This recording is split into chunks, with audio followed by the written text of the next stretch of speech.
তো hello guys, আজকে আমরা 3টা লাকি ব্লক খুলবো, 2টা সিক্রেট আর একটি অ্যাডমিন। তোমরা 3টা লাকি ব্লক আমার সামনে দেখতেই পারছো। তো বেশি কথা না বলে আমরা এখন প্রথমটাকে খোলা ওপেনিং করা শুরু করে দিই। তো প্রথমে আমরা এটা খুলে নিব। প্লিজ ভালো কিছু, গুড ভালো কিছু। এটার ভিতরে আমরা 7 পেলাম গাইস, থাক ভালো আছে, 7ও ভালো। এখন এইটাকে খুলবো, চলো আমরা পিছে চাই।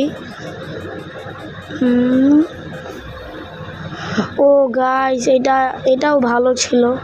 এবার হচ্ছে লাস্ট সবচেয়ে ভালো অ্যাডমিন লাকি ব্লক। এটা দেখার আগে প্লিজ একটি লাইক, একটি সাবস্ক্রাইব করে দেবে। আল্লাহ, এটা কি পেলাম? এটা